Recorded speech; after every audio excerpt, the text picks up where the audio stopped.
Hello दोस्तों, कैसे हो आप सब। मैं रोशन सिंह आप सबका स्वागत करता हूं आपके अपने खूबसूरत चैनल रोशन स्टडी पर। आज मैं एक प्यारा सा वीडियो लेकर आया हूं जिसमें मैं आपको पढ़ाऊंगा केमिस्ट्री। मैंने आपसे वादा किया था कि इस चैनल पे आपको केमिस्ट्री और फिजिक्स का संपूर्ण तैयारी, कंप्लीट तैयारी होगा नीट और जेईई मेंस का।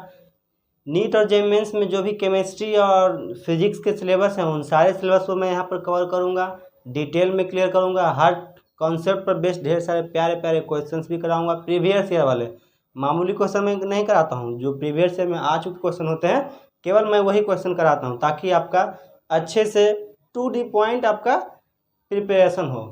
तो आज मैं केमिस्ट्री का लेक्चर लेकर आया हूँ। आज केमिस्ट्री का फर्स्ट चैप्टर शुरू करने जा रहा हूँ जिसको एनसीईआरटी में नाम दिया जाता है some basic concepts of chemistry, यानी केमिस्ट्री का कुछ छोटे छोटे कॉन्सेप्ट्स।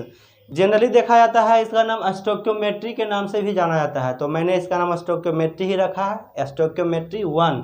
इस जितने भी आज अभी जो जितने भी लेक्चर में पढ़ाऊँगा इसको स्टोइकियोमेट्री 1 बोला जाता है। इसमें मोल कॉन्सेप्ट पाया जाता है, एम्पेरिकल फार्मूला कैसे बनाया जाता है वो सिखाया जाता है। उसके बाद बहुत सारे छोटे मोटे रिएक्शन में क्या प्रोडक्ट बनता है, कितना प्रोडक्ट बनता है वो सब निकाला जाता है। तो वो सब हम डिटेल में पढ़ेंगे। जो भी नीट में और जेईई मेंस में आए हुए क्वेश्चंस हैं उन क्वेश्चंस को डिटेल में अच्छे से समझेंगे ताकि हमारा बेस्ट तैयारी हो नीट और जेईई मेंस का यहाँ पर। तो मेरे साथ बने रहिए वीडियो के अंत तक और चैनल को सब्सक्राइब कर दीजिए, वीडियो को लाइक कीजिए, अपने दोस्तों में शेयर जरूर कीजिएगा। तो आज से केमिस्ट्री के शुरू करने का आगाज़ करते हैं। चलिए केमिस्ट्री को आज शुरू करते हैं। कुछ बेसिक कॉन्सेप्ट्स को पहले सीखते हैं, उसके बाद केमिस्ट्री में फिर धीरे धीरे डिटेल में आगे बढ़ते जाएंगे। ऐसा ही हमारा सफ़र धीरे धीरे चलते जाएगा और एक दिन ऐसा आएगा कि हम नीट और जेईई मेंस के पूरे सिलेबस को कवर अप कर लेंगे और उसके बाद हमारा बेस्ट तैयारी होगा और आप लोग अच्छे से एग्ज़ाम में फोड़ के आइएगा। तो चलिए शुरू करते हैं स्टोइकियोमेट्रिक 1। स्टोइकियोमेट्रिक 1 में आज हम ज़्यादा बेसिक वाली बात नहीं करेंगे क्योंकि आप बेसिक बहुत ही अच्छे से जानते होंगे। अगर आप नीट और जेईई मेंस की तैयारी करने के लिए आए हैं तो आप ज़रूर 9th 10th का बेसिक केमिस्ट्री जानते होंगे। एटम्स किसे कहते हैं, एटम्स में इलेक्ट्रॉन प्रोटॉन न्यूट्रॉन्स होते हैं वो भी जानते होंगे। डाल्टन्स एटॉमिक थ्योरी जरूर जानते होंगे। आपको 11th क्लास के सम बेसिक कॉन्सेप्ट्स के चैप्टर के सबसे फर्स्ट टॉपिक में ही मिलेगा डाल्टन्स एटॉमिक थ्योरी, जो कि 9th क्लास में भी आप पढ़े होंगे। डाल्टन्स एटॉमिक थ्योरी, डाल्टन ने कुछ एटॉमिक थ्योरी दिया था जिसे हम डाल्टन्स एटॉमिक थ्योरी के नाम से जानते हैं। डाल्टन ने कहा था उस समय, आज से 200 साल 150 साल पहले की बात है, उसमें डाल्टन आए थे तो उन्होंने कहा था कि हमारे आसपास जितने भी एलिमेंट्स नज़र आते हैं, जितने भी मैटर नज़र आते हैं हमारे आसपास, वो सभी जो भी स्पेस ऑक्युपाई करते हैं, जिसमें भी वॉल्यूम होता है, वो सारे एलिमेंट, वो सारे मैटर्स बहुत सारे टीनी पार्टिकल से, बहुत सारे स्मॉलेस्ट पार्टिकल से बने हुए हैं जिसे हम एटम्स के नाम से जानते हैं। उन्होंने कहा था, डाल्टन ने कहा था सबसे पहले कि एटम्स जितने भी है हमारे आसपास, जितने भी पार्टिकल्स, जितने भी मैटर्स नजर आते हैं वो सारे मैटर्स बहुत सारे स्मॉल पार्टिकल से मिलकर बने हुए हैं और उस स्मॉल पार्टिकल का नाम उन्होंने एटम दिया था। दूसरा थ्योरी उन्होंने दिया था कि एटम्स जो होता है उसको ना तो हम बना सकते हैं ना तो बिगाड़ सकते हैं। एटम्स को ना तो बनाया जा सकता है ना तो बिगाड़ा जा सकता है। Atoms can neither be created nor be destroy, उन्होंने कहा था। उन्होंने क्या कहा था, atoms can neither be created nor be destroy, ना तो हम एटम्स को बना सकते हैं खुद से, ना तो हम खुद से बर्बाद कर सकते हैं एटम्स को, ये कहा था उन्होंने।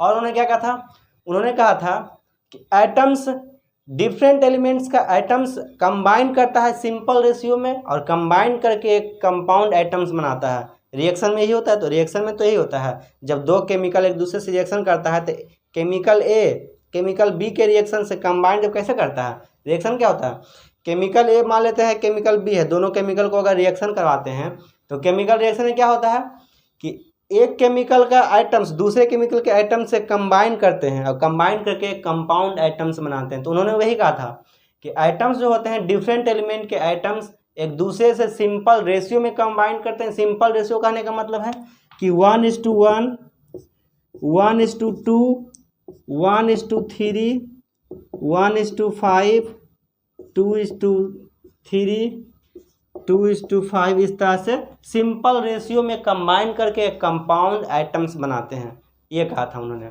और उन्होंने क्या कहा था, और उन्होंने कहा था कि आइटम्स जो होता है एक एलिमेंट का आइटम एक जैसा ही होता है, मतलब सेम एलिमेंट का आइटम सेम होता है, डिफरेंट एलिमेंट का आइटम डिफरेंट होता है। यानी कहने का मतलब है कि मान लेते हैं एक ऑक्सीजन मॉलिक्यूल लेते हैं, एक नाइट्रोजन मॉलिक्यूल लेते हैं, तो ऑक्सीजन का जो आइटम्स होगा, ऑक्सीजन का जो आइटम्स होगा और नाइट्रोजन का जो आइटम्स होगा, ये देखिए ऑक्सीजन का जो आइटम्स होगा और नाइट्रोजन का आइटम्स होगा, ऑक्सीजन के सारे आइटम्स एक जैसे होंगे, नाइट्रोजन के सारे आइटम्स एक जैसे होंगे, लेकिन ऑक्सीजन का आइटम नाइट्रोजन के आइटम जैसा नहीं होगा, या फिर नाइट्रोजन का आइटम ऑक्सीजन के आइटम जैसा नहीं होगा। यही कहा था उन्होंने कि सेम एलिमेंट का आइटम सेम होता है, डिफरेंट एलिमेंट का आइटम डिफरेंट होता है। सेम एलिमेंट का आइटम आइडेंटिकल होता है, यानी ऑक्सीजन के सारे आइटम जितने भी, ऑक्सीजन में जितने भी आइटम्स होंगे वो सारे आइटम्स एक जैसे होंगे, दिखने में एक जैसे होंगे, एक जैसे प्रॉपर्टी वाले भी होंगे, उनका प्रॉपर्टी भी एक जैसा होगा। और नाइट्रोजन जो है, नाइट्रोजन में जितने भी आइटम्स होंगे उन सारे आइटम्स का प्रॉपर्टी और दिखने में भी वो एक जैसे होंगे और उनका प्रॉपर्टी भी एक जैसा होगा। लेकिन नाइट्रोजन के आइटम्स और ऑक्सीजन के आइटम्स एक दूसरे के जैसे नहीं होंगे, वो एक दूसरे से प्रॉपर्टी में भी डिफरेंट होंगे और दिखने में भी वो डिफरेंट होंगे। उन्होंने यही कहा था कि सेम एलिमेंट का आइटम सेम होगा, डिफरेंट एलिमेंट का आइटम डिफरेंट होगा। कहने का मतलब ही हुआ कि अगर ऑक्सीजन के जितने भी आइटम्स हैं वो सारे आइटम्स एक जैसे होंगे, प्रॉपर्टी में भी एक जैसे, दिखने में भी होंगे। नाइट्रोजन के सारे आइटम्स एक जैसे होंगे, नाइट्रोजन के जितने भी आइटम्स होंगे वो सारे आइटम्स एक जैसे होंगे। जैसे मान लीजिए, मैं समझा देता हूँ आपको सही से। मान लीजिए कि ये इसमें जो है ऑक्सीजन है, ये मान लेते हैं ऑक्सीजन है, इसमें ढेर सारे आइटम हैं, ये सब आइटम है, ठीक है। और ये मान लेते हैं नाइट्रोजन है, ये मान लेते हैं नाइट्रोजन है, ठीक है। इसमें भी ढेर सारे आइटम हैं, ठीक है। तब इनका एक आइटम निकालिए, इनका जब एक आइटम हम निकालते हैं और इनका भी एक आइटम निकालिए बाहर, एक आइटम जब इनका भी हम निकाल लेते हैं बाहर, तब देखिए जरा, ये जो आइटम निकला यहाँ पर, ये आइटम इससे निकला है ऑक्सीजन से, तो ये आइटम इन सारे आइटम के जैसे होंगे प्रॉपर्टी में भी और दिखने में भी, दिखने में भी सेम होंगे और प्रॉपर्टी में भी इन सारे आइटम के जैसे होंगे। और वहाँ पर वहीं पर इस आइटम में देखिए, नाइट्रोजन में जितने भी आइटम्स होंगे इस आइटम्स के जैसे होंगे दिखने में और प्रॉपर्टी में भी। लेकिन अब इन दोनों आइटम को अगर कंपेयर करें, आइटम इसको और आइटम इसको, इन दोनों आइटम को अगर कंपेयर करें हम, तो ये दोनों आइटम एक दूसरे से डिफरेंट होंगे, एक दूसरे से दिखने में डिफरेंट होंगे, प्रॉपर्टी में भी वो डिफरेंट होंगे, उनका केमिकल प्रॉपर्टी भी डिफरेंट होगा, उनका फिजिकल प्रॉपर्टी भी डिफरेंट होगा। लेकिन इस आइटम के सारे केमिकल और फिजिकल प्रॉपर्टी से मैच करेंगे। उसी तरह से इस आइटम के सारे केमिकल और फिजिकल प्रॉपर्टी से क्या होंगे, मैच होंगे। कहने का मतलब ही हुआ कि इसका ऑक्सीजन का आइटम है तो सारा ऑक्सीजन का आइटम एक जैसा होगा, नाइट्रोजन का आइटम है तो सारा नाइट्रोजन का आइटम एक जैसा होगा। लेकिन इन दोनों में आपस में कोई समानता नहीं होगी, इन दोनों कंप्लीटली डिफरेंट होंगे, फिजिकल और केमिकल दोनों प्रॉपर्टी से। यही कहा था उन्होंने। तो इस टाइप के बहुत सारे उन्होंने थियरी भी दिए थे, उनका कुछ लिमिटेशन भी होगा, तो आप एनसीईआरटी के फर्स्ट चैप्टर में जरूर होगा, उसको पढ़ लीजिएगा, ठीक है। मैं उतना बेसिक अभी नहीं पढ़ाने जा रहा हूँ क्योंकि वो सिर्फ रिवाइज करने वाली बात है, क्योंकि आप 9th क्लास में पढ़े होंगे ज़रूर। मैं यहाँ पर आपको पढ़ाऊँगा मोल कंसेप्ट, मैं यहाँ पर आपको मोल कंसेप्ट पढ़ाने जा रहा हूँ। मोल कंसेप्ट से बहुत सारे क्वेश्चन नीट और जेईई मेंस में आते हैं, तो मोल कंसेप्ट को पहले तो अभी हम मोल पढ़ने जा रहे हैं। तो पहले सीखेंगे मोल क्या होता है, वो आप जानते होंगे थोड़ा बहुत, 9th क्लास में पढ़े होंगे या 10th क्लास में, 10th में नहीं पढ़ना है लेकिन 9th में पढ़ना है मोल। तो मोल आप थोड़ा बहुत पढ़े होंगे तो जानते जरूर होंगे मोल क्या होता है। मोल क्या होता है कि एक नंबर कलेक्शन है, नंबर का एक कलेक्शन है, किसी पार्टिकल, ढेर सारे पार्टिकल के कलेक्शन को कहते हैं मोल। यानी कितने पार्टिकल को कहते हैं, तो वो पार्टिकल का नंबर होता है 6.022 इंटू 10⁻23। इतने नंबर ऑफ पार्टिकल्स को 1 मोल कहते हैं। 6.022 इंटू 10⁻23 नंबर ऑफ पार्टिकल्स को कहते हैं मोल। जैसे कि हम लोग जानते हैं कि डजन होता है, स्कोर होता है, सेंचुरी होता है, उसी तरह से होता है मोल। जैसे हम कहते हैं कि आप मार्केट जाते हैं तो मार्केट में आप बनाना लेने गए आप, तो क्या कहते हैं 1 डजन, 2 डजन या 3 डजन बनाना दीजिए। दर्जन कहते हैं उसको, उसको क्या कहा जाता है, दर्जन कहा जाता है। डजन कि 2 दर्जन केले चाहिए हमें, 3 दर्जन। तो दर्जन में क्या होता है, 12 का संख्या आता है, 12 नंबर ऑफ केले को कहते हैं दर्जन। उसी तरह से 20 नंबर ऑफ किसी का 20 नंबर ऑफ, मान ले संतरा ले लिए, 20 संतरा लेते हैं तो उसको 1 स्कोर कहा जाता है। किसी 20 की संख्या हो तो उसे स्कोर कहा जाता है। उसी तरह से 100 की संख्या को सेंचुरी कहते हैं। बोलते हैं ना कभी, महेंद्र सिंह धोनी ने सेंचुरी मारा, मतलब 100 रन मारा उन्होंने, तो सेंचुरी कहा जाता है। उसी तरह से मोल एक नंबर ऑफ कलेक्शन से, नंबर का कलेक्शन है, इतने नंबर को हम कहेंगे 1 मोल। इट इज अ 1 मोल।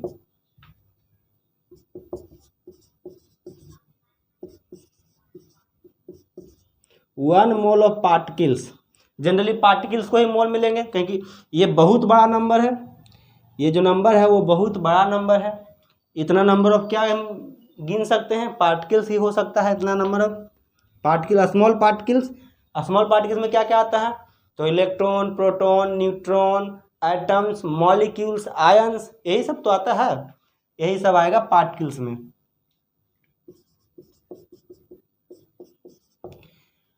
तो वन मोल क्या है, इतना नंबर ऑफ पार्टिकल्स को हम 1 मोल कहते हैं। मोल का एक और डिफिनीशन भी है, चलिए जरा उस डिफिनीशन को भी देख लेते हैं। मोल को देखिए क्या कहा जाता है, जनरली यही डिफिनीशन इंपॉर्टेंट है, इसको याद रखिएगा। It is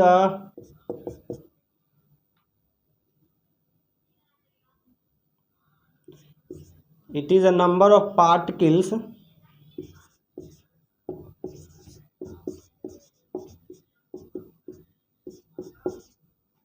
present in, it is a number of particles present in 12 gram of carbon atom, 12 gram of C12 isotopes। 12 gram of C12 isotopes में जितना नंबर ऑफ पार्टिकल्स होता है उसे 1 मोल कहते हैं। और जनरली यही पाया गया कि 12 ग्राम ऑफ कार्बन एटम में, 12 ग्राम ऑफ कार्बन एटम में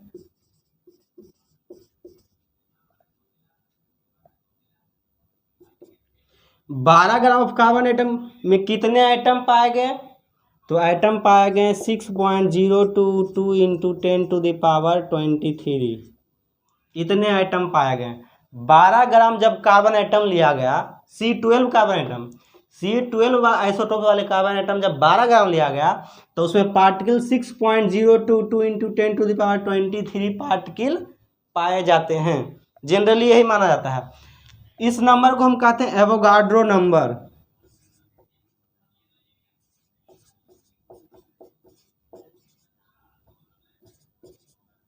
इस नंबर को क्या कहा था, इस नंबर को कहा जाता है एवोगाड्रो नंबर।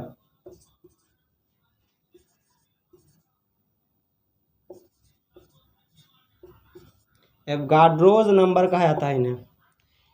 इस नंबर को एवोगाड्रो नंबर कहा था। एवोगाड्रो नंबर क्यों कहा जाता है इस नंबर को, क्योंकि एवोगाड्रो नाम के साइंटिस्ट जो थे उन्होंने इस नंबर का खोज किया था, के नाम पर इस नंबर का नाम रख दिया गया एवोगाड्रो नंबर।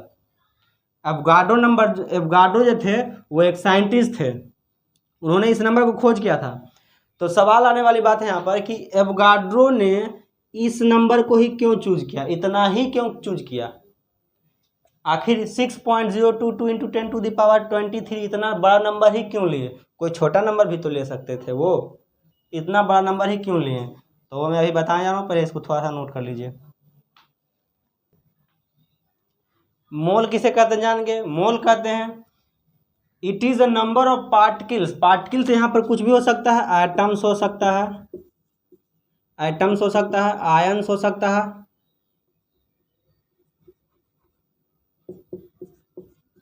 आयंस हो सकता है, कुछ भी हो सकता है यहाँ पर पार्टिकल। तो पार्टिकल को यहाँ पर जनरली आइटम माना गया।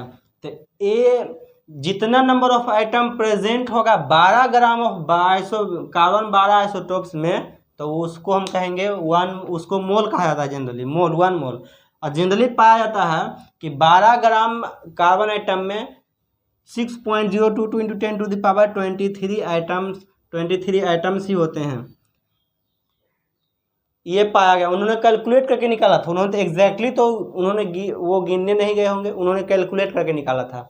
तो कैलकुलेशन उसका कैसे होता है वो समझते हैं कि कैसे आखिर उन्होंने इतना कैलकुलेट करके इतना बड़ा नंबर ले आए हैं, उन्होंने इतना बड़ा नंबर कैसे कैलकुलेट करके लाए हैं वो समझते हैं। जरा इतना ये नंबर ही क्यों आया, कुछ और क्यों नहीं आया वो देखते हैं। नोट कीजिए इसको जल्दी से, थोड़ा हो गया, हो गया, ओके।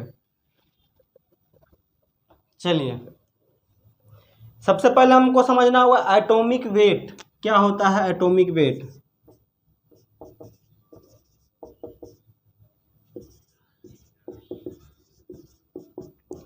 एटॉमिक वेट क्या होता है। Atomic weight, the weight of one atom is called atomic weight. एक एटम के वेट को हम एटॉमिक वेट कहते हैं। The weight of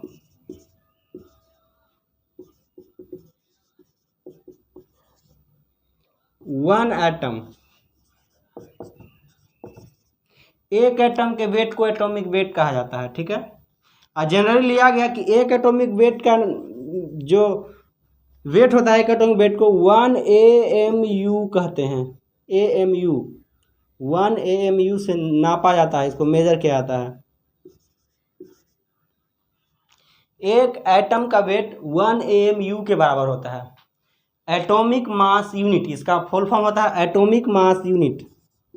atomic mass unit,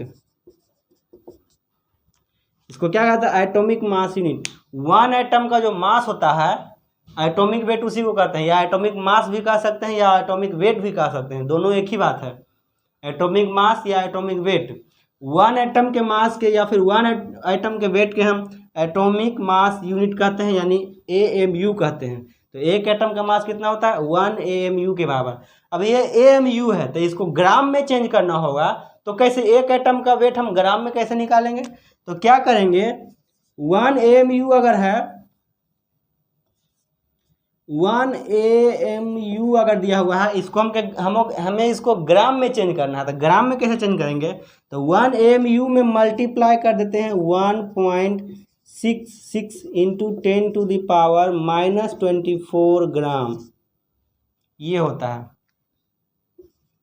यानी कि 1 AMU में इतना से जब हम मल्टीप्लाई कर देंगे तो क्या आएगा, 1 एटम का वेट आएगा ग्राम में, 1 एटम का वेट आ जाएगा ग्राम में। तो जब इतना हम मल्टीप्लाई करते हैं तो इतना ग्राम आता है, एक एटम का वेट आता है इतना ग्राम, ठीक है। अब हम समझते हैं कि एवोगाड्रो ने उतना बड़ा नंबर कैसे कैलकुलेट किया होगा, वो समझते हैं आखिर कहाँ से उतना बड़ा नंबर कैलकुलेट करके लाए होंगे। तो एटॉमिक वेट क्या हो गया, एक एटम के वेट को एटॉमिक वेट कहते हैं या फिर एटॉमिक मास कहते हैं। इसको हम जनरली मेजर लिया जाता है कि एक एटम के मास होता है 1 AMU के बराबर होता है। एक एटम का जो मास होता है वो 1 AMU के बराबर होता है, यानी 1 एटॉमिक मास यूनिट के बराबर होता है। जब एटॉमिक मास यूनिट को ग्राम में चेंज करते हैं तो उसको हम क्या करते हैं, AMU में 1 AMU में 1.66 इंटू 10 टू द पावर -24 ग्राम से मल्टीप्लाई करते हैं, तो हमें निकल जाएगा इतना ग्राम एक एटम का वेट हो गया, एक एटम का मास हो गया इतना ग्राम। यहाँ पर मास और वेट एक ही लिया जाता है, केमिस्ट्री में ज़्यादातर मास और वेट को एक ही माना जाता है। तो वेट कह दीजिए या फिर मास कह दीजिए, तो एक एटम का मास ग्राम में इतना हो जाता है, ठीक है। अब जा देखते हैं, ये तो ग्राम में आए एक एटम मास, 1 मोल का मास कितना आएगा, 1 मोल का मास कितना आएगा, 1 mole of atom, 1 mole of atoms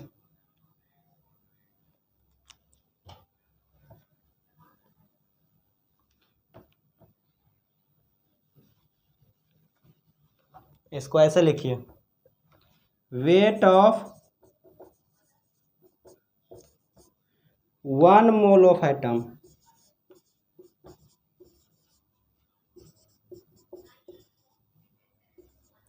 weight of 1 mole of atoms क्या होते हैं। तो 1 मोल एटम्स, ये तो एक एटम का वेट आया, एक एटम का वेट आया, 1 मोल एटम का वेट कितना होगा, 1 मोल एटम का वेट कितना होगा आखिर। अगर 1 मोल हमें वेट निकालना है, 1 मोल एटम का वेट निकालना है, तो 1 मोल कितना हुआ 6.022 इंटू 10⁻23। इतना नंबर ऑफ पार्टिकल्स, इतना नंबर ऑफ आइटम्स कहेंगे 1 मोल। तो 1 मोल बराबर कितना होगा 6.022 इंटू 10⁻23।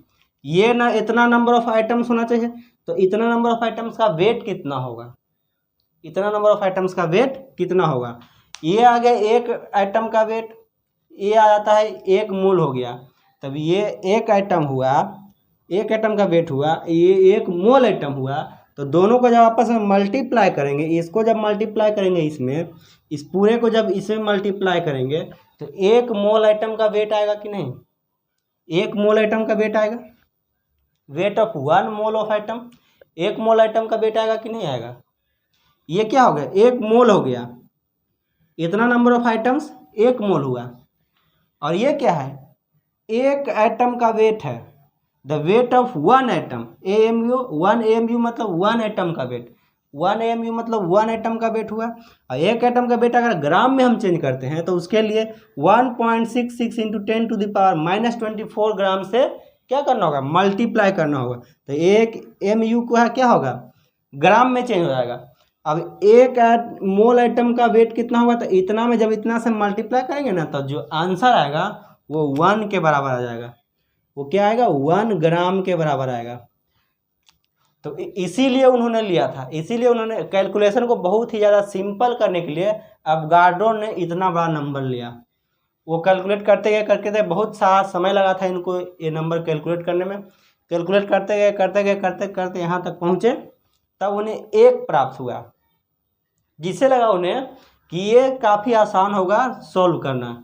इस तरह के मेथड को सॉल्व करना काफ़ी आसान, जिसमें 1 आ गया, वैल्यू 1 आ गया तो आसानी से इसको सॉल्व कर सकते हैं। तो इसीलिए उन्होंने लिया इतना बड़ा नंबर को, क्योंकि एक आइटम का जो वजन हुआ था उसके हिसाब से इतना सारा आइटम अगर लेंगे ना हम, तब जाके 1 ग्राम होगा पूरा, ठीक है ना, 1 ग्राम होगा पूरा।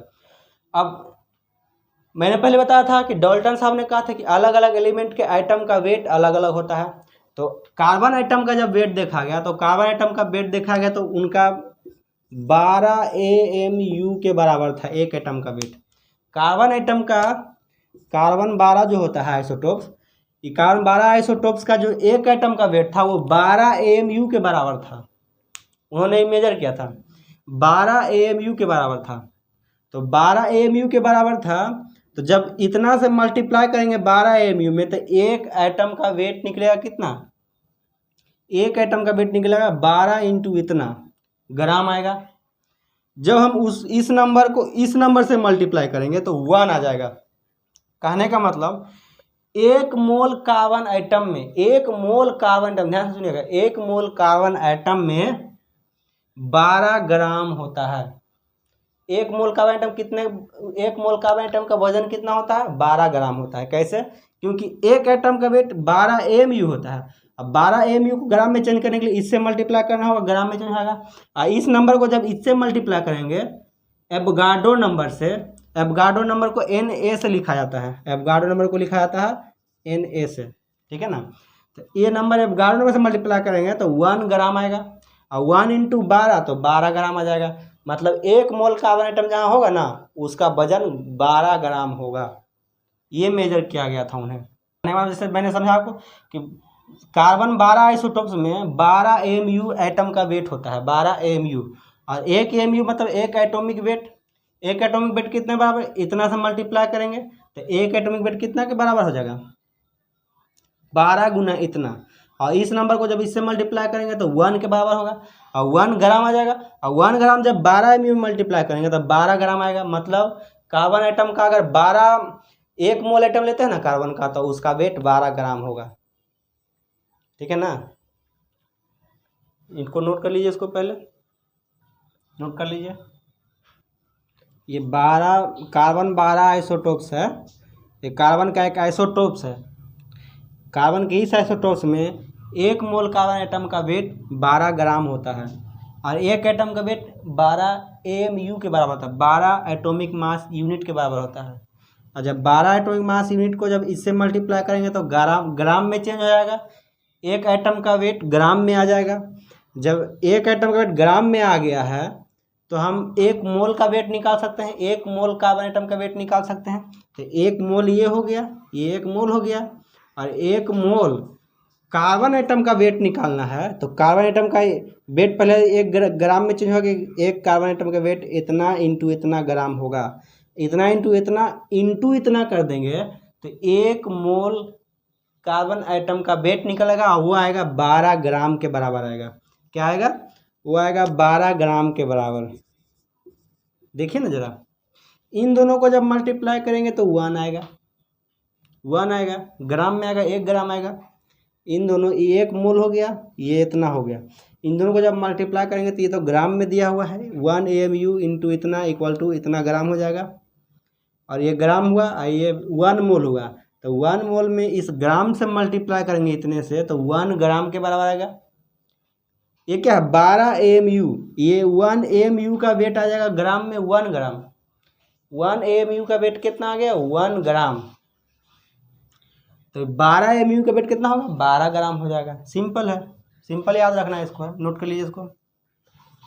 हो गया? मैं आपको वही सिखाऊंगा, टू दी पॉइंट सिखाऊंगा जो एग्ज़ाम में आता है। मैं बहुत ज़्यादा बेसिक में नहीं घुसने वाला हूँ, क्योंकि आप लोग, मैं ये मानकर चल रहा हूँ कि थोड़ा बहुत बेसिक आप लोग जानते होंगे, तभी आप लोग यहाँ पर आए हैं नीट और JEE मेंस की तैयारी करने के लिए। अगर आप नीट और JEE मेंस की तैयारी करने के लिए आए हैं और बेसिक नहीं जानते हैं तो पहले आप अपना बेसिक कंप्लीट कीजिए, बेसिक को मजबूत कीजिए। 9th 10th क्लास के साइंस को पढ़िए, साइंस की बुक को पढ़िए और बेसिक को मजबूत कीजिए, उसके बाद आप तैयारी। अगर थोड़ा बहुत बेसिक आप जानते हैं तो बेस्ट, आपके लिए द्वार खुला हुआ है, आइए और पढ़िए और फिर नीट और JEE मेंस के दरवाजे खोलकर उसमें घुस जाइए आप आराम से। चलिए, कुछ टर्म्स को हमें याद करना होगा। पहले मोल कॉन्सेप्ट सीखने से पहले मोल कैसे कैलकुलेट करते हैं इसको समझने से पहले हमें कुछ कॉन्सेप्ट, कुछ टर्म्स को समझना होगा। जैसे अभी हमने बताया था एटॉमिक वेट या फिर एटॉमिक मास क्या होता है। अब देखिए, एक होता है gram atomic mass. Gram atomic mass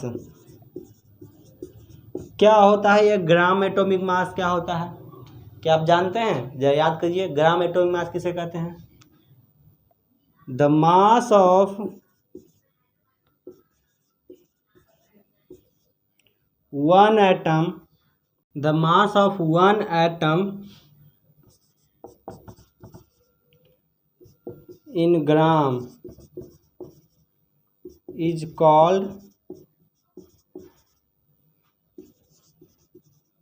gram atomic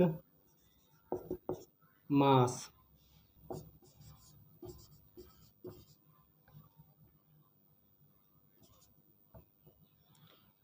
gram atomic mass क्या होता है?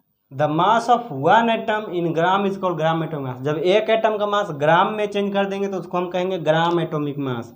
एक एटम का मास जनरली माना गया 1 AMU, 1 AMU के बराबर।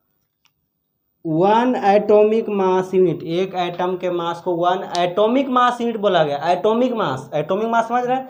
एक एटम का जो मास होता है उसको एटॉमिक मास कहते हैं। तो एक एटम का जो मास हुआ उसको एटॉमिक मास कहेंगे। एक एटम का मास लिया गया 1 एटॉमिक मास यूनिट के बराबर। एटॉमिक मास जैसे कि 12 कार्बन 12 का एक एटम का मास क्या होता है? 12 AMU के बराबर होता है, मतलब 12 एटॉमिक मास यूनिट के बराबर होता है। तो एक कार्बन के एक एटम का मास 12 एटॉमिक मास यूनिट के बराबर होता है। तो उसका जब 1 मोल का मास निकालेंगे तो 12 ग्राम आएगा। वो पहले पढ़ चुके हैं अभी थोड़ा देर पहले।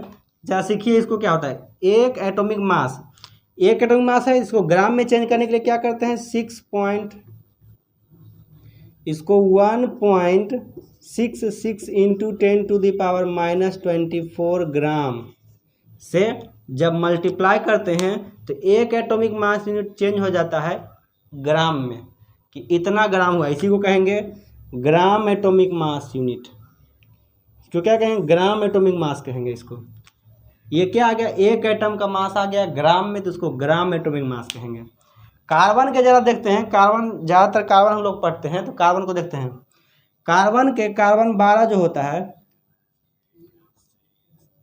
कार्बन 12 आइसोटोप जो होता है, कार्बन 12 आइसोटोप में क्या होता है कि एक एटम का मास जो होता है 12 एटॉमिक मास यूनिट के बराबर होता है। एक एटम का मास, कार्बन के एक एटम का मास 12 एटॉमिक मास यूनिट के बराबर होता है। इसको जब मल्टीप्लाई करते हैं 1.66 इंटू 10⁻⁻24 ग्राम्स, तो ये क्या आ गया, एक कार्बन एटम का वेट आ गया ग्राम में। जब हमें एक मोल निकालना है कार्बन एटम का वेट, तो एक मोल कार्बन एटम का वेट निकालने क्या करेंगे, एक मोल से मल्टीप्लाई करेंगे। एक एटम का वेट इतना है, एक मोल एटम से मल्टीप्लाई कर देंगे तो एक मोल एटम का वेट निकल जाएगा। 6.022 इंटू 10⁻23 माइनस नहीं 23, ये एक मोल हो गया, ये एक एटम का वेट हो गया। दोनों को जब मल्टीप्लाई करेंगे तो एक मोल का क्या हो जाएगा, वेट निकल जाएगा। और एक मोल का वेट कितना आएगा, 12 ग्राम आएगा। जरा देखिए ना, एक मोल से जब इसे मल्टीप्लाई करेंगे तो 1 ग्राम आएगा, 1 ग्राम इंटू 12 करेंगे तो क्या हो जाएगा, 12 ग्राम आएगा कि नहीं आएगा। तो यही हो गया। तो कार्बन 12 आइसोटोप्स में क्या होता है कि 12 ग्राम, एक मोल कार्बन एटम में 12 ग्राम वजन होता है। और ग्राम एटॉमिक मास क्या होता है, तो एक एटम का मास जब ग्राम में कैलकुलेट कर लेते हैं तो उसको हम ग्राम एटॉमिक मास कहते हैं। यहाँ पर ये नोट कीजिए कि ये ग्राम एटॉमिक मास हो गया, ये एक कार्बन एटम का, एक मोल कार्बन एटम का वेट हो गया 12 ग्राम। तो ऐसे कार्बन एटम को कैलकुलेट करते हैं, और भी सभी को कैलकुलेट कर किया जाता है। तो उसका एटॉमिक मास यूनिट जो आता है, atomic mass unit, atomic mass unit में जब मल्टीप्लाई करते हैं इतना से तो एक एटम का वेट निकल जाता है। अब उसको जब एक मोल से मल्टीप्लाई करते हैं तो एक मोल एटम का वेट निकल जाता है। ठीक है ना, वैसे निकाला जाता है। इसको नोट कीजिए, इसको जरा नोट कर लीजिए। The mass of one atom in gram, the mass of one atom in gram is called gram atomic mass. Note कीजिए इसको। ओके, हो गया।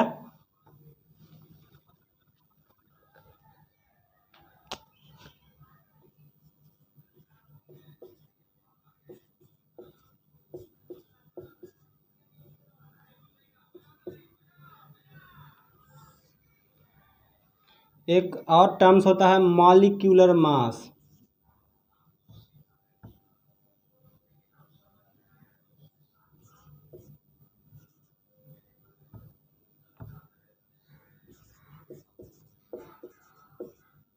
मॉलिक्यूलर मास ये क्या होता है, पहले जानते हैं आप मॉलिक्यूल्स क्या होता है, किसे कहते हैं मॉलिक्यूल, जरूर जानते होंगे।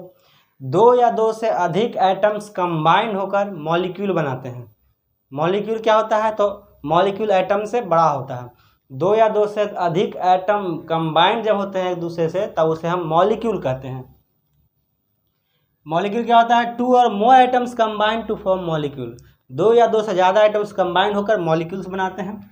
तो मॉलिक्यूलर मास क्या होता है, the mass of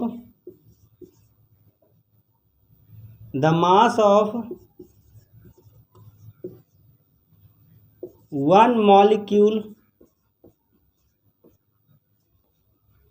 the mass of one molecule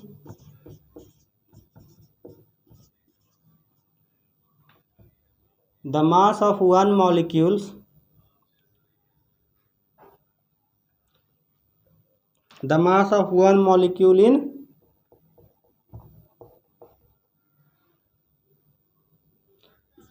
one molecule of element, one molecule of element or compound किसी कंपाउंड या किसी एलिमेंट के एक मॉलिक्यूल का मास को कहते हैं मॉलिक्यूलर मास। ठीक है, इसके बाद होता है ग्राम मॉलिक्यूलर मास। एक gram molecular mass. Gram molecular mass क्या होता है? The mass of one molecules, the mass of one molecule in gram, the mass of one molecule of element or compound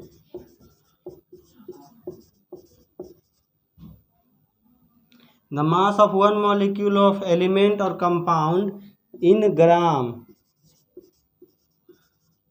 is called gram molecular mass।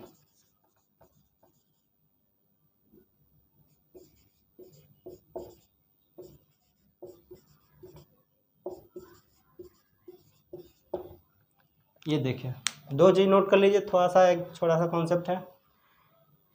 Molecule किसे कहते हैं? तो दो या दो से अधिक एटम मिलकर मॉलिक्यूल बनाते हैं। तो किसी एलिमेंट या किसी कंपाउंड के एक मॉलिक्यूल का जो मास होगा ना, उसको हम मॉलिक्यूलर मास कहेंगे। और ग्राम मॉलिक्यूलर मास क्या होता है? तो ग्राम मॉलिक्यूलर मास एक मॉलिक्यूल, किसी कंपाउंड या किसी एलिमेंट के एक मॉलिक्यूल का मास ग्राम में जितना आएगा उसे हम कहेंगे ग्राम मॉलिक्यूलर मास। ये दो बात को नोट कर लीजिए, थोड़ा सा छोटी सी बात थी, ये थोड़ा बहुत 11th का बेसिक्स है, इसको नोट कर लीजिए। उसके बाद अब मैं बता रहा हूँ आपको कैसे मोल को कैलकुलेट करेंगे कैसे, और उसके बाद कुछ क्वेश्चंस करेंगे इस पर बेस्ड। उसके बाद अगले लेक्चर में एम्पेरिकल फार्मूला बनाना सीखेंगे। एम्पेरिकल फार्मूला से बहुत सारा क्वेश्चन पूछा जाता है नीट में, जेईई मेंस में, तो एम्पेरिकल फार्मूला इंपॉर्टेंट है, इसलिए एम्पेरिकल फार्मूला को जरूर पढ़िएगा। इससे अगले लेक्चर को जरूर देखिएगा। इससे अगले लेक्चर में मैं आपको एम्पेरिकल फार्मूला बनाना सिखाऊंगा, उसका कैसे वेट निकालते हैं, कितना मोल होता है, कैसे लिखा जाता है, उसको सब कुछ मैं बताऊंगा डिटेल में। इसको नोट कीजिए। ओके, अब सीखते हैं कि कैसे हम कैलकुलेट किया जाते हैं मोल को, कैलकुलेशन ऑफ मोल।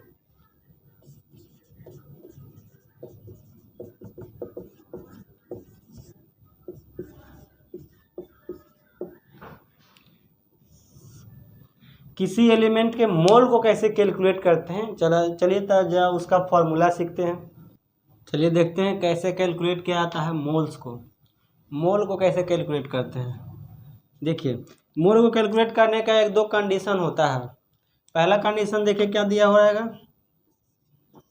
मोल कैसे कैलकुलेट करते हैं। If number of particles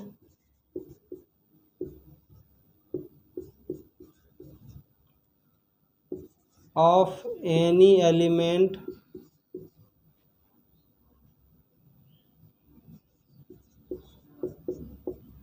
is given, number of particles of any element, किसी एलिमेंट का पार्टिकल्स का नंबर अगर दिया हुआ रहे देन तब number of mole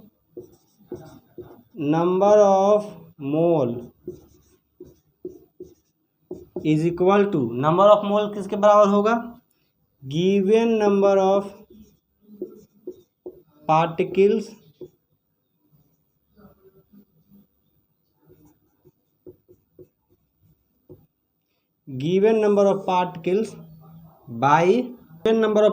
by Avogadro number।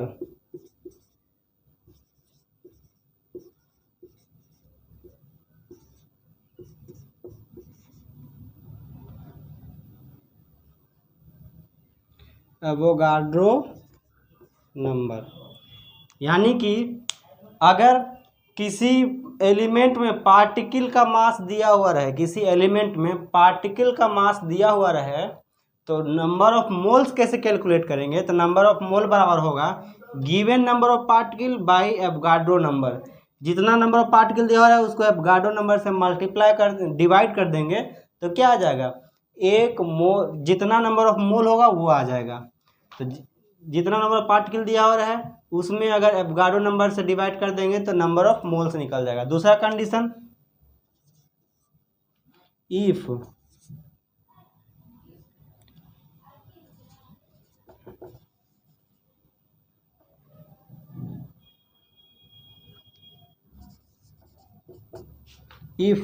weight of element or compound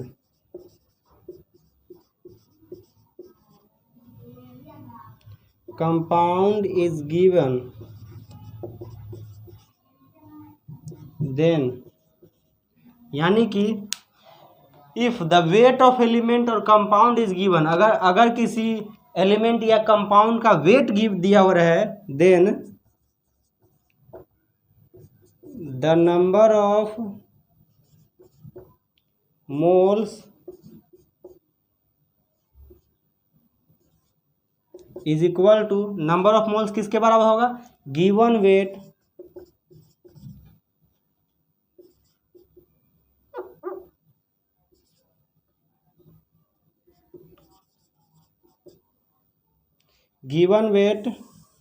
bye atomic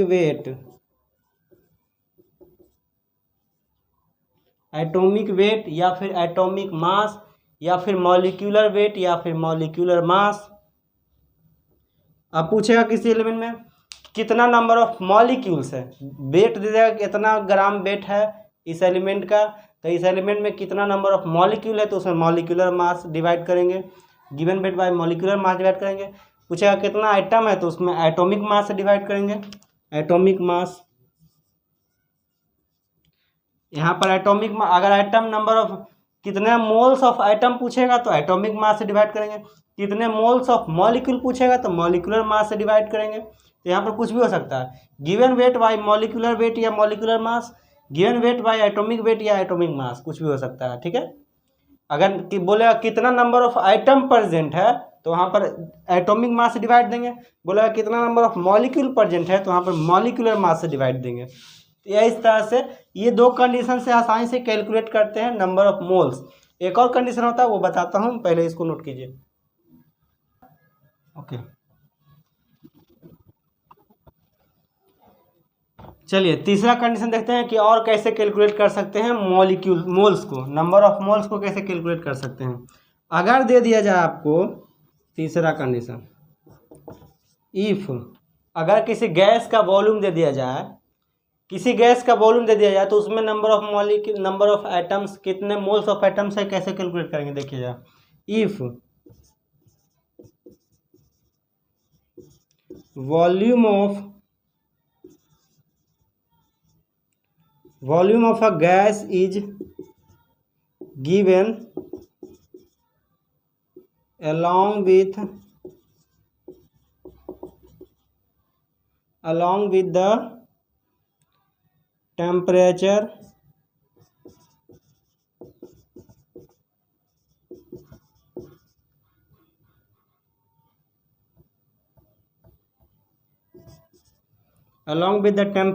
T and pressure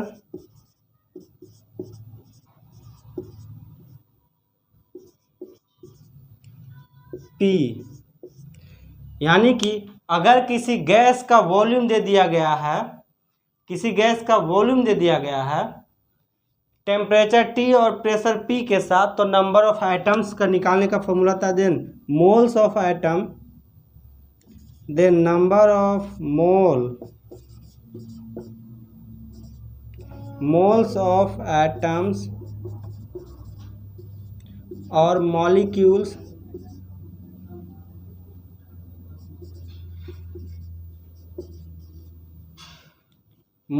is equal to क्या हो जाएगा, इसको n से रिप्रेजेंट करेंगे, नंबर ऑफ मोल्स को n से रिप्रेजेंट करते हैं, नंबर ऑफ मोल्स यानी कि n बराबर निकालने का फॉर्मूला कर लेते हैं, PV/RT, जहां पर P जो है प्रेशर है, where P is a pressure, P क्या है, प्रेशर है, P क्या है, प्रेशर है, और T क्या है, T इज अ टेम्परेचर,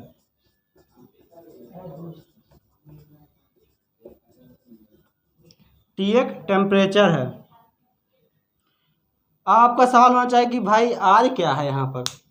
जैसे कि अगर किसी गैस का वॉल्यूम दे दिया गया हो कि किसी गैस का वॉल्यूम इतना लीटर वॉल्यूम है, इतने टेम्परेचर पर, इतने प्रेशर पर, तो number of molecules, number of moles of items और मॉलिक्यूल्स कितने हैं, यानी कितना मोल्स ऑफ आइटम और मॉलिक्यूल उस गैस में प्रेजेंट है, कैसे निकालेंगे। तो उसका फॉर्मूला होता है N इक्वल टू PV/RT, जहाँ पर V तो हो जाता है वॉल्यूम ऑफ गैस, V क्या हो गया, volume of gas, volume of gas, V is a volume of gas, P is a pressure of gas, T is a temperature of gas. T यहाँ पर गैस का टेम्परेचर हो जाएगा, P gas का pressure हो जाएगा, V वॉल्यूम हो जाएगा गैस का।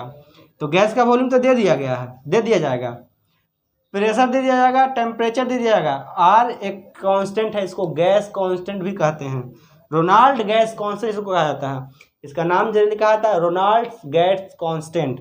इसका जो वैल्यू होता है, R एक कांस्टेंट है, इसका वैल्यू जो होता है 0.821 लीटर एटमॉस्फेयर पर मोल केल्विन, पर मोल केल्विन होता है। इसका जो बहुत बड़ा यूनिट होता है, देखिए क्या है, लीटर एटमॉस्फेयर पर मोल केल्विन। लीटर वॉल्यूम, वॉल्यूम का है यूनिट, एटमॉस्फेयर क्या है, प्रेशर का यूनिट है, एटमॉस्फेयर जो है प्रेशर का यूनिट है, मोल, मोल का यूनिट मोल ही होगा, और केल्विन टेम्परेचर का यूनिट है। तो R का जो वैल्यू होता है 0.821 लीटर एटमॉस्फेयर पर मोल पर केल्विन होता है, याद रख, नोट कर लीजिए, नोट कीजिए, हो गया। अब कुछ क्वेश्चन को करेंगे, मोल्स निकालना सीख गए तो मोल्स निकालना सीख गए तो इस पर बेस्ड कुछ क्वेश्चन को करेंगे जो प्रीवियस ईयर में आ भी चुके हैं, उस टाइप के क्वेश्चन। पहले थोड़ा सिंपल क्वेश्चन करेंगे, उसके बाद जो प्रीवियस ईयर में आए हुए हैं उन सभी क्वेश्चन को करेंगे, हो गया, ओके। चलिए कुछ क्वेश्चन देते हैं, क्वेश्चन को कहिए।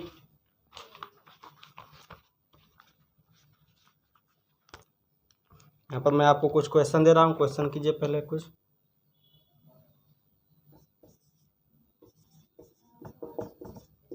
Which of the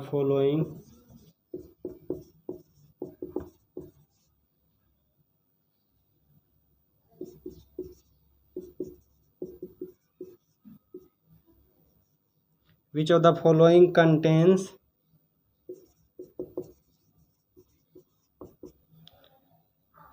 highest number of molecules?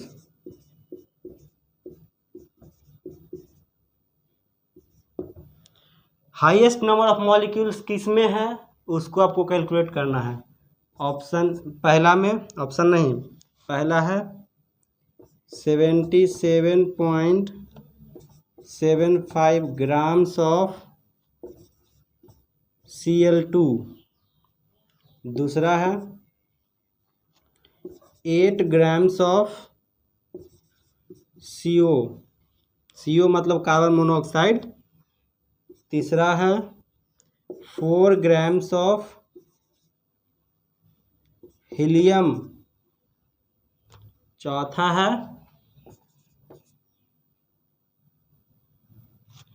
28 grams of Fe यानी आयरन। चलिए सॉल्व किया जरा इसको। Which of the following contains highest number of molecules? Highest number of molecule किस में है, तो कैसे कैलकुलेट करेंगे, तो जिसमें हाईएस्ट नंबर ऑफ मोल्स होगा उसमें ज़्यादा नंबर ऑफ मॉलिक्यूल होगा, जिसमें ज़्यादा मोल होगा उसमें ज़्यादा मॉलिक्यूल होगा। तो नंबर ऑफ मोल बेसिकली यहाँ पर निकाल लेंगे तो हमें मॉलिक्यूल पता चल जाएगा साफ साफ कि किसमें ज़्यादा नंबर ऑफ मॉलिक्यूल होगा। इसको नोट कीजिए, पहले कैलकुलेट कीजिए। चलिए मैं कैलकुलेट करके दिखाता हूँ। फर्स्ट नंबर पहला कैलकुलेट करके दिखाता हूँ। क्या दिया हुआ है, इतना ग्राम ऑफ क्लोरीन, इतना ग्राम क्लोरीन में कितना मोल ऑफ क्लोरीन होगा। तो number of moles of chlorine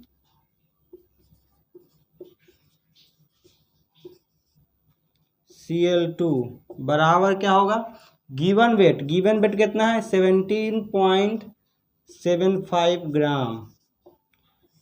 atomic weight क्या हो जाएगा क्लोरीन का, Cl2 है, क्लोरीन का एटॉमिक नंबर 35 होता है। तो उसका एटॉमिक वेट कितना होगा, 35 × 70 और 1 71।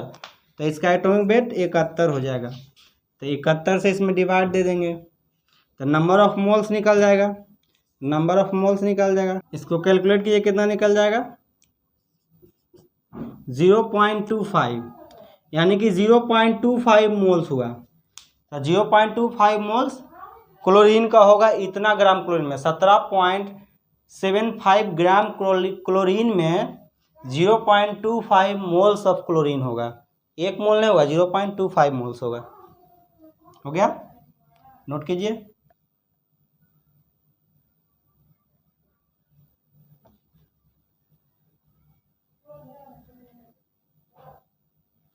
मैं यहाँ पर लिख देता हूँ सब।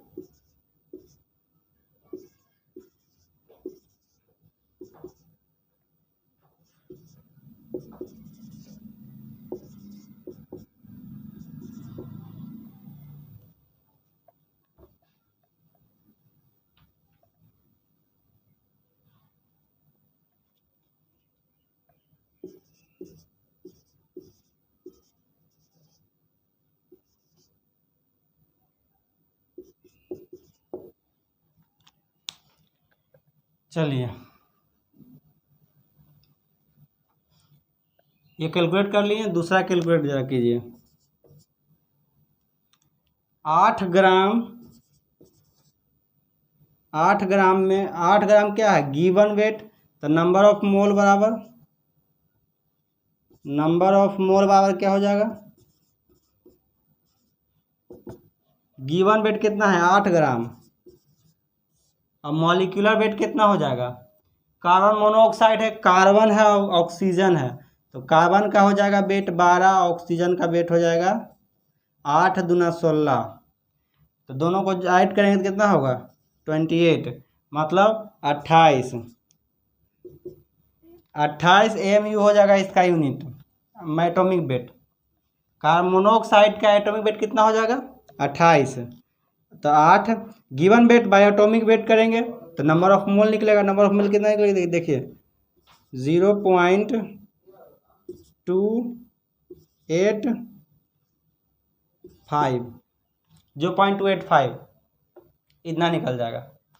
जरा सी नंबर देखिए, गिवन वेट इसमें क्या है, नंबर ऑफ मोल बराबर गिवन वेट कितना दिया गया, वेट कितना है 4 ग्राम, 4 ग्राम है। हीलियम मॉलिक्यूल है, हीलियम एलिमेंट है, हीलियम गैस है। तो हीलियम का एटॉमिक वेट कितना होगा, एटॉमिक नंबर 2 होता है तो एटॉमिक वेट 2 दूना 4 होगा, 4। तो इसमें कितना होगा 1 मोल होगा, इसमें 1 मोल होगा, इसमें 0.285 होगा, इसमें 0.25 मोल्स होगा। अब जरा डी भी देख लीजिए, नंबर ऑफ मोल बराबर, ये मोल को ऐसे यहाँ लिखते हैं, मोल ऐसे लिख देते हैं, यानी कि 0.285 मोल, 1 मोल। डी में जरा नंबर ऑफ मोल निकालिए, जरा डी में निकालिए। 28 ग्राम ऑफ आयरन दिया हुआ है, तो 28 ग्राम आयरन में कितना होगा, 28 ग्राम आयरन में, आयरन का एटॉमिक वेट होता है 56, आयरन का एटॉमिक वेट कितना होता है 56 होता है आयरन का एटॉमिक वेट। इसको जब डिवाइड देंगे तो 1/2 आएगा, मतलब लगभग 0.5 मोल। तो ऐसे ही निकल आता है। नंबर ऑफ मोल निकालना तो given weight by molecular wait.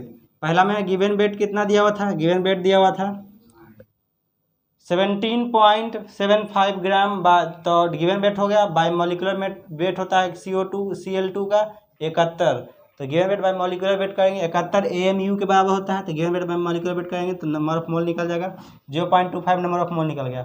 उसी तरह से given weight by molecular wait किया तो 0.258 मोल निकल गया, नंबर ऑफ मोल आ गया। उसी तरह से नंबर ऑफ मोल इसमें निकालेंगे 4 ग्राम हीलियम आइटम में, 4 ग्राम हीलियम में कितना नंबर ऑफ मोल्स होगा, तो 4 ग्राम है। और एटॉमिक मास, एटॉमिक वेट कितना है, हीलियम का एटॉमिक वेट होता है 4, तो 4/4 यानी कि 1 मोल, 4 ग्राम में 1 मोल होगा, 4 ग्राम में 1 मोल हीलियम आइटम होगा।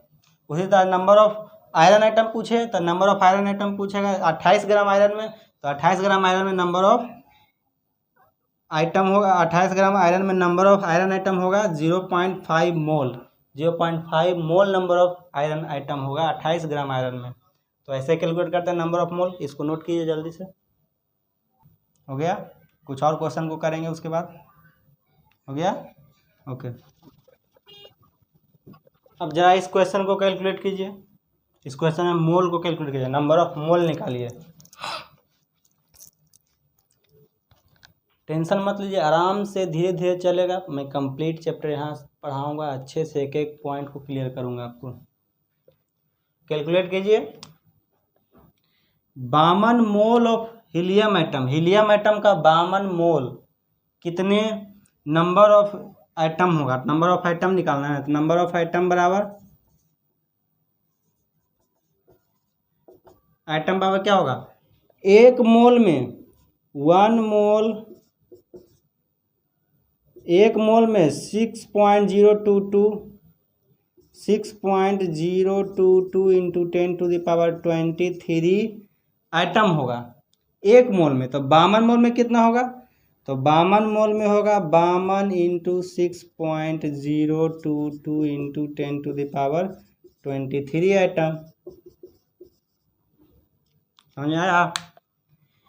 1 मोल में, 1 मोल हीलियम में कितना आइटम होगा, हीलियम का 1 मोल में 6.022 इंटू 10⁻23 आइटम होगा हीलियम का 1 मोल में। तो 52 मोल दिया हुआ है, तो 52 मोल में 52 इंटू 6.022 इंटू 10⁻23 आइटम होगा। अब बी देखिए जरा, ये हो गया। बी को जरा देखिए, 52 AMU होगा यहाँ पर, 52 AMU दिया हुआ है। 52 atomic mass unit, 52 atomic mass unit. अब जरा देखिए, 52 एटॉमिक मास यूनिट है। एक एटॉमिक मास यूनिट का वेट कितना होगा, हमें एक एटॉमिक मास क्या निकालना है, नंबर ऑफ आइटम्स निकालना है ना। तो 52 एटॉमिक मास में कितना नंबर ऑफ आइटम्स होगा, तो देखिए जरा सा, एक एटम का मास कितना होगा, 1 atom mass of helium. Helium का एक एटम का मास कितना होगा, 4 AMU होगा कि नहीं होगा। हीलियम के एक एटम का मास 4 AMU होगा। तो 52 एटम का मास, तो कितना नंबर ऑफ आइटम होगा, number of atom in 52 AMU of helium, 52 AMU of helium में कितना होगा, 52/4 यानी कि 13 आइटम। कितना होगा, 13 आइटम। देखिए जैसा पहला क्वेश्चन क्या था, नंबर ऑफ आइटम निकालना है सब में। तो 52 मोल ऑफ हीलियम दिया हुआ है, तो 1 मोल में होता है 6.022 इंटू 10⁻23 आइटम 1 मोल में होता है। तो 52 मोल में निकालना कितना आइटम होगा, तो 52 इंटू 6.022 इंटू 10⁻23 आइटम होगा 52 मोल में। अब AMU दिया हुआ है, 52 AMU दिया हुआ है। तो हम आपको इन तीनों में अंतर क्या है वही मैं बता रहा हूँ। बामन AMU में कितना एटम होगा हीलियम का, तो एक हीलियम एटम का वेट कितना होगा, एक हीलियम एटम का वेट 4 AMU होगा, 4 AMU। देखिए 1 atom mass of helium, helium के एक एटम का मास कितना होगा 4 AMU। तो number of atom in helium, number of atom in बामन AMU of helium 52 AMU of helium,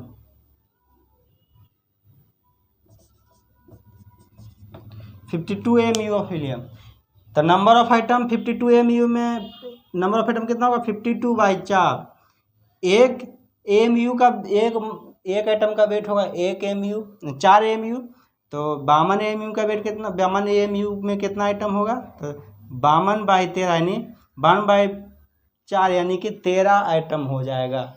कैसा पता चला, 52 AMU दिया हुआ है और एक एटम का वेट होगा 4 AMU यानी 4 एटॉमिक मास यूनिट होगा हीलियम का। तो 52 एटॉमिक मास यूनिट में कितना आइटम होगा 52/4, 13 आइटम होगा। सी को जरा देखिए, सी को देखिए, सी में क्या दिया हुआ 52 ग्राम ऑफ हीलियम। तो 52 ग्राम हीलियम में कितना एटम होगा वो पूछा है, कितना नंबर ऑफ एटम होगा। तो पहले इससे मोल निकालते हैं कितना मोल होगा, और मोल को जब 6.022 × 10⁻23 से मल्टीप्लाई कर देंगे तो नंबर ऑफ एटम भी निकल जाएगा हमें। तो पहले मोल निकालते हैं, मोल कितना हो जाएगा, नंबर ऑफ मोल बराबर गिवन वेट कितना है 52 ग्राम है, बाई एटॉमिक वेट कितना हीलियम का एटॉमिक वेट है 4 atomic mass unit, 4 atomic mass unit मतलब 1 मोल का 4 ग्राम होगा। 1 मोल हीलियम एटम का वेट 4 ग्राम होगा। 52 ग्राम हीलियम एटम है, 1 मोल हीलियम एटम का वेट 4 ग्राम होगा। तो 52 ग्राम हीलियम एटम है तो कितना मोल होगा, डिवाइड देंगे यहाँ से तो क्या हो जाएगा 13 मोल। 13 मोल आया, 13 मोल आया, 13 मोल आ गया है। 1 मोल में कितना आइटम होता है, 1 मोल में 6.022 × 10⁻23 होता है आइटम। तो नंबर ऑफ आइटम निकालना है, अगर नंबर ऑफ आइटम निकालना है तो क्या होगा 13 × 6.022 × 10⁻, यहाँ नहीं हटेगा नीचे, नंबर ऑफ आइटम बराबर 13 × 6.022 × 10⁻23, इतना नंबर ऑफ आइटम होगा। समझ आया। पहला में क्या दिया था, नंबर ऑफ आइटम निकालना, तीनों में नंबर ऑफ आइटम निकालना है। पहला में 52 मोल दिया था तो 1 मोल में इतना आइटम होगा, तो 52 मोल में 52 × इतना आइटम होगा। दूसरा में क्या AMU में दिया था, 52 AMU में कितना आइटम होगा, तो एक आइटम का वेट होता है 4 AMU, तो एक आइटम का वेट 4 AMU होगा। तो 52 AMU में कितना आइटम होगा, तो 52/4 करेंगे तो 13 नंबर ऑफ आइटम आ जाएगा, 13 नंबर ऑफ आइटम आ जाएगा। उसी तरह से 52 ग्राम हीलियम एटम दिया हुआ था, तो 52 ग्राम में देखेंगे कितना मोल ऑफ हीलियम एटम होगा वो निकालना होगा। तो 52 ग्राम में नंबर ऑफ मोल कैसे निकालेंगे, तो given weight by molecular weight, तो हाइड्रोजन का हीलियम का मॉलिक्यूलर वेट होता है 4, तो गिवन वेट है 52, तो 52/4 यानी 13 मोल, ये 13 मोल आ गया। तो 13 मोल 52 ग्राम में 13 मोल हीलियम एटम होगा। जब 52 ग्राम में 13 मोल हीलियम एटम होगा तो 1 मोल में होता है कितना नंबर ऑफ एटम 6.022 × 10⁻23 एटम होता है 1 मोल में।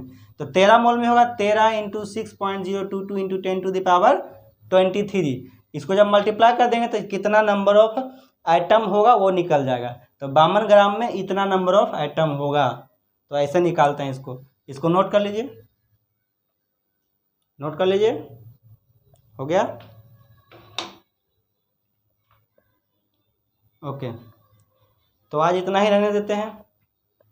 कल इसके अगले लेक्चर में मैं अच्छे से इस पर बेस्ड और ढेर सारे क्वेश्चंस कराऊंगा, और नीट और जेईई मेंस में प्रीवियस ईयर क्वेश्चंस जो आए हुए हैं इस कॉन्सेप्ट पर बेस्ड उसको भी कराऊंगा। उसके बाद आगे के कॉन्सेप्ट्स को पढ़ाऊंगा।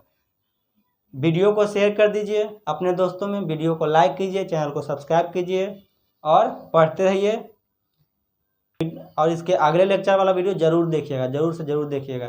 ठीक है, तो चैनल को सब्सक्राइब कर दीजिए, लाइक कर दीजिए वीडियो को। जय हिंद।